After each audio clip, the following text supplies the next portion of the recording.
कक्षा 10 पहला अध्याय है वैदिक गणित। इसमें आज आपको गुणा करना सिखाएंगे, गुणन संक्रिया। इसके 3 सूत्र हैं। पहला है ऊर्ध्व तिर्यक, दूसरा है एकाधिकेन पूर्वेण और तीसरा सूत्र है निखिलम। इसमें आज आपको पहले ऊर्ध्व तिर्यक सूत्र से गुणा कैसे किया जाता है वो सिखाएंगे। ऊर्ध्व का मतलब होता है सीधा या खड़ा, इसका संकेत ये होता है। तिर्यक का मतलब होता है तिरछा, इस प्रकार का संकेत। यानी अपन सीधा और तिरछा गुणा की प्रक्रिया करके इसमें गुणा करेंगे। अब जैसे 5 को 7 से गुणा करना है तो इसमें पहले आपको समूह बनाने हैं, स्तंभ बनाना है, फिर समूह बनाना है। स्तंभ कैसे? इसमें भी एक अंक है, इसमें भी एक अंक है, तो ये एक स्तंभ बन गया। इस प्रकार से स्तंभ मतलब खंबे बनाने, ये एक बन गया। जैसे ये संख्या है, इस संख्या में पहला स्तंभ ये बना और दूसरा स्तंभ ये बना, तो यहाँ इसमें 2 स्तंभ बन गए। 3 अंकों की संख्या है तो उसमें 3 स्तंभ बनेंगे। जैसे 147 और 28 का गुणा है तो इसमें स्तंभ बनाने हैं आपको। तो पहला स्तंभ तो ये बन गया 7 और 8 का, दूसरा स्तंभ ये बन गया 4 और 2 का। अब इसमें चूंकि संख्या 2 अंकों की है तो यहाँ शून्य लगा देंगे और तीसरा स्तंभ बन गया ये। तो 3 अंकों की संख्या आएगी तो 3 स्तंभ बनेंगे और 2 अंकों की होगी तो 2 स्तंभ बनेंगे। तो यहाँ पे इसमें स्तंभों की संख्या कितनी हुई? 1 हो गई। इसमें स्तंभ बन गए 2, इसमें स्तंभ बने 3। अब अपन को इसमें गुणा करने के लिए समूह बनाना है। वो कैसे बनाना है देखिए। तो अब यहाँ देखिए, समूह बनाने के लिए जैसे पहले 2 संख्या है, 5 को 7 से गुणा करना है, इसका एक ही स्तंभ बना है तो इस प्रकार से स्तंभ से एक ही समूह बनेगा 5 का और 7 का।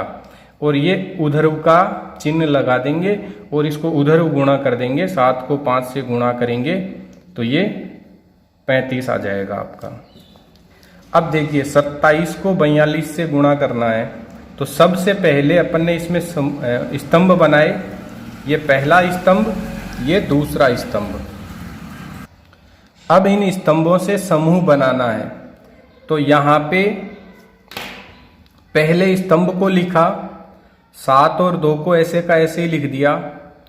फिर पहले स्तंभ के साथ में दूसरा स्तंभ लिया, यानी 7 2 के साथ में 2 4 लिया। तो पहला स्तंभ ऐसे का ऐसे लिखा, फिर 2 स्तंभ एक साथ लिए, फिर पहले वाले को छोड़ देंगे। अब बाद में बचा 2 और 4। इस प्रकार से इसके 3 स्तंभ बने, पहला, फिर ये दूसरा और फिर ये तीसरा। अब इनका गुणा कैसे करना है देखिए। ये सीधा एक ही चिन्ह लगाएंगे इसमें उधर्व का। यहाँ पे चूंकि दूसरे समूह में 2 स्तंभ आ रहे हैं तो 2 का 2 से तिरछा गुणा और 7 का 4 से तिरछा गुणा, यानी यहाँ तिर्यक का चिन्ह लगेगा। फिर यहाँ पे उधर्व का चिन्ह लगेगा। अब इनको यहाँ गुणा करके लिखेंगे। 3 समूह बने हैं तो 3 भाग करेंगे इसके। पहले में 7 का 2 से गुणा, दूसरे में 2 का 2 से 4 प्लस 7 का 4 से, ये 28 आ गया। तीसरे भाग में 2 का 4 से, ये 8 आ गया। अब यहाँ पे आया 14, इनको जोड़ा 32 और ये आ गया 8। अब इसमें आपको क्या करना है,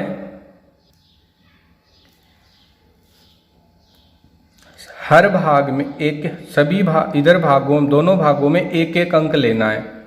जैसे यहाँ 14 में से 4 को लेना है और ये 1 हासिल चला जाएगा इसमें। तो ये 1 हासिल हुआ तो यहाँ कितना हो गया? 32 और 1 हासिल का आ गया तो 33 हो गया। 33 में भी इसी प्रकार से 3 रखेंगे और आगे 3 हासिल का चला जाएगा 8 को, तो ये हो जाएगा 11। इस प्रकार से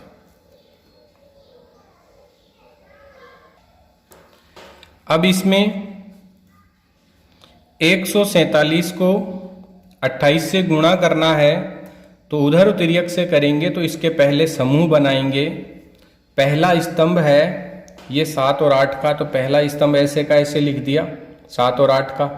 फिर पहले के साथ में दूसरा स्तंभ यानी इधर से 2 स्तंभ लिए, तो ये शुरू के 2 स्तंभ आ गए यहाँ पे।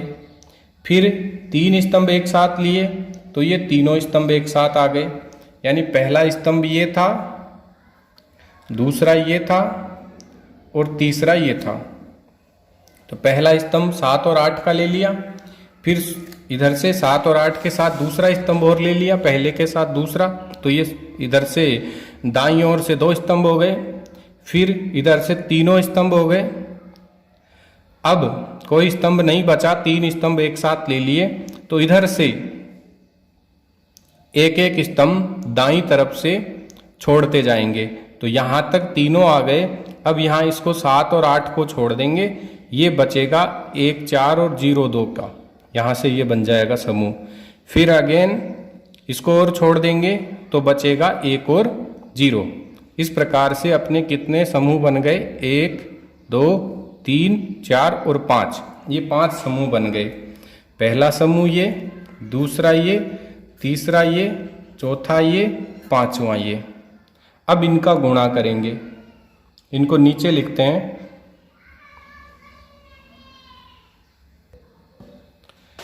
तो अब इनका चिन्ह लगाते हुए गुणा करना है। पहले समूह में, ये पहला समूह है, इसमें 7 और 8 के बीच में ऊर्ध्व का ऊर्ध्व चिन्ह लगेगा। उसके बाद इन दोनों में ये तिर्यक का चिन्ह लगेगा दूसरे समूह में। तीसरे समूह में देखिए पहले का लास्ट से, तो 1 का 8 से, और इधर से लास्ट का पहले से 0 का 7 से, ये तो बन गया। ये तिर्यक का चिन्ह लगेगा और 4 और 2 के सीध में है ये, तो यहाँ ऊर्ध्व का चिन्ह लगेगा। इस प्रकार से देखिए इन 2 के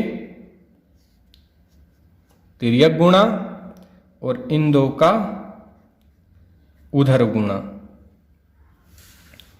तो यहाँ पर आगे चौथे समूह में पहले का अंतिम से, तो 1 का 2 से और 0 का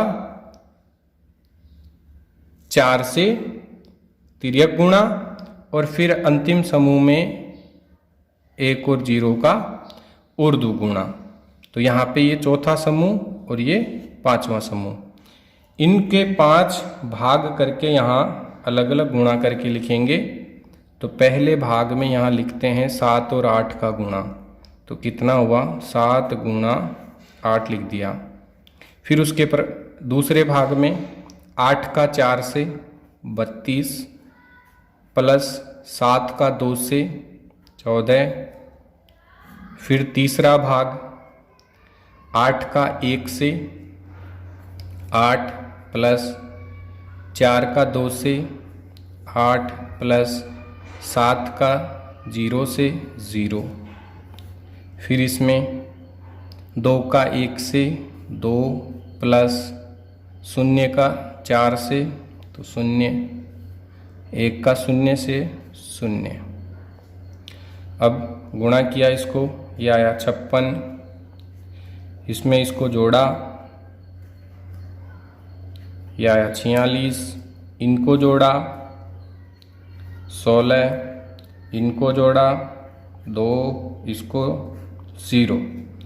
अब उसी प्रकार यहाँ पे एक एक अंक रखना है अपन को। जैसे पहले भाग में ये 56 है, तो इसका 6 आएगा और ये 5 हासिल में चला जाएगा।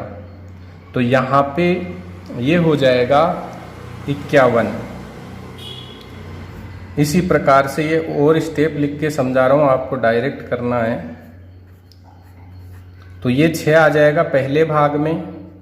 दूसरे भाग में 51 का 1 आएगा, ये 5 हासिल में चला जाएगा।